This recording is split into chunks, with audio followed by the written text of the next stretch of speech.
Today on Sugar Spun Round, we'll be making pumpkin cream cheese muffins. Hey Sugar Spun Bakers, Sam here, and today I am sharing another carefully tested, well-researched, and perfected recipe. Today we are making pumpkin cream cheese muffins. This is an older recipe on the blog, but I figured it should have a video, so let's go ahead and get started. Now the first thing you want to do is get your oven preheated to 375 degrees Fahrenheit. Next, we are going to make our cream cheese cheesecake filling, which is what really sets these muffins over the top. This is one pumpkin recipe that I can actually get behind and enjoy. So you're just going to need a small mixing bowl, and to this we are going to add 8 ounces of softened cream cheese. Now my cream cheese isn't quite as soft as I'd like it to be, and I want to make sure this mixture is nice and smooth, so can't get away with this with all recipes, but in this particular instance we can heat it in the microwave in 8 to 10 second increments until it's just soft enough to stir and so that there are no lumps left. Okay, so you can see this is nice and softened now. So we're just going to add a 1/3 cup of granulated sugar and just a 1/2 teaspoon of vanilla extract. Now stir everything together until it's smooth and creamy. You can just use a spatula for this. I have my electric mixer out, so I'm just going to use this to make quick work of it. All right, now I'm just going to stir it briefly with my spatula. I want to make sure everything is smooth, creamy, lump-free. We don't need this yet, so we're just going to set it aside. Now it's ready for when our pumpkin batter is ready. All right, now to make the muffins, you're going to need a large mixing bowl. And to this, we are going to add 3/4 cup, which is 1½ sticks, of unsalted, softened butter. We'll add a 1/2 cup of granulated sugar and a 1/4 cup of firmly packed light brown sugar. And we're just going to use our electric mixer to cream everything together until this mixture is nice and light and fluffy. First, I'm going to attach the beater a little more securely. You can see I did trade these out. I'm not using the dirty ones from when I made the cream cheese mixture.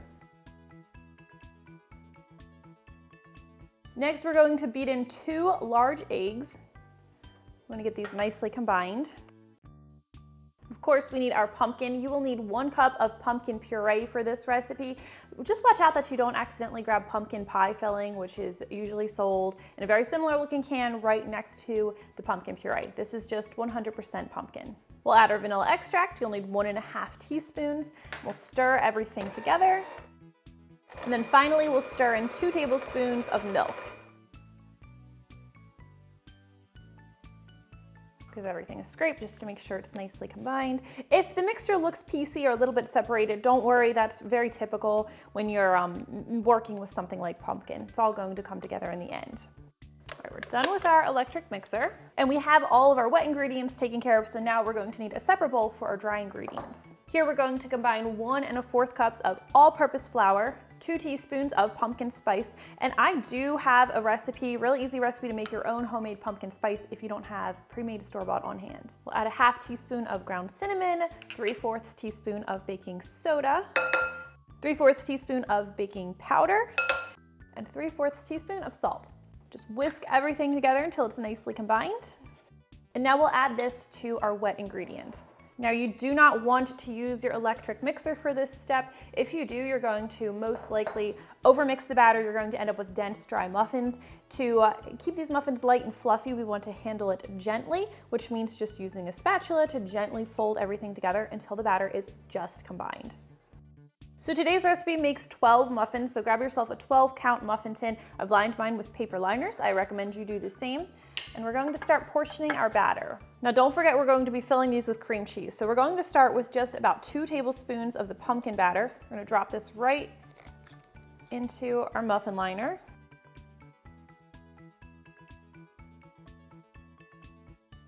Now when I eat these muffins, I like to have a nice thick pocket of cheesecake filling in mine. So while you could just dollop the cream cheese right on top of the muffins just like this, one thing that I like to do, and that I recommend you do, is grab yourself a spoon, and we're just going to make a nice little nest right in this batter. And this is going to hold all of our cheesecake batter, cream cheese filling.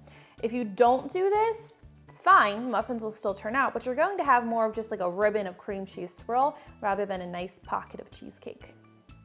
And when you're making your nest, don't go all the way down to the bottom. You shouldn't be able to see the paper liner underneath, but you do want to make a nice little nest. I was gonna say a cavity, but I think nest is a better word. All right, now for your cream cheese filling, we're going to take about a heaping tablespoon of the filling, and we're just gonna dollop it right there.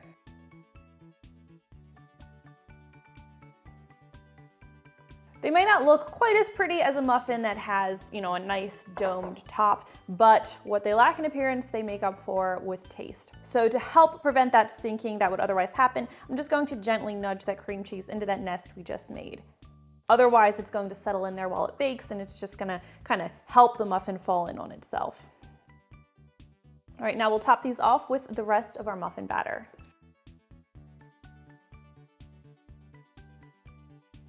And again, once I finish topping them, I'm just gonna smooth the tops a little bit.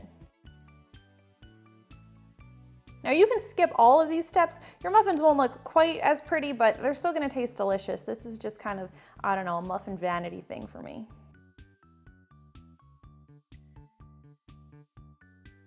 Okay, so you're probably thinking we're done with these super decadent muffins, but we're not. We're gonna make them even more over the top. Now, I'm going to make a very simple streusel topping. I'm just gonna use the same mixing bowl I used for my dry ingredients earlier. Why not save a dish?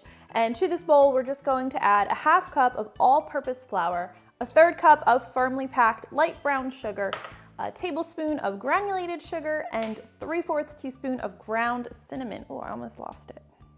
Now we'll just mix all of this together. I'm using a fork because we're gonna need this fork in a second when we add our butter. Now we're going to add 3 tablespoons of melted butter. Just use your fork to toss everything together. You don't want to overmix this or you're gonna end up with a streusel paste. So just kind of toss everything with your fork, like claw the mixture instead of really mixing it. Does that make sense? And this doesn't make a ton of streusel. It makes, in my opinion, just the right amount to complement the muffins. We'll just evenly divide this over our muffins. I do like to gently press the streusel into the top, but just gently. Most of you know I'm not a big pumpkin person, but this is one recipe that I really enjoy. It's kind of like a pumpkin roll, which I also like, just in muffin form. I'll pretty much eat anything if you add cheesecake to it. Now we'll take these over to our preheated oven, and they're going to need to bake for about 23 to 25 minutes, or until a toothpick inserted in the center comes out clean, or with a few moist crumbs. These look finished at 24 minutes, so I'm just going to let them cool for about 10-12 minutes right in the muffin tin, and then I'll carefully remove them to a cooling rack to cool completely and to enjoy. So when they've cooled a little bit, I just use a butter knife to gently pry them out of the muffin tin. And you can see now they've kind of sunken in just a little bit. It's not terrible, but when they first came out, they looked all nice and proud, and then they just kind of settle in on themselves a little bit. And the reason I like to remove them from the pan before they've cooled completely is because if they sit in the pan too long, some condensation starts to happen and they get a little bit of oily in the pan. If you remove them, that shouldn't happen. So these are still a little bit warm, but let's go ahead and cut into one of them because I want you to see how they look inside, because that's the best part. That's where things get beautiful. Take our wrapper off. We're just going to cut right in. And that is how you make these cream cheese pumpkin muffins. I really hope you guys enjoyed today's recipe, and if you try this one out, please leave me a comment and let me know what you think. I always love hearing from you. Thank you guys so much for watching, and I'll see you next time.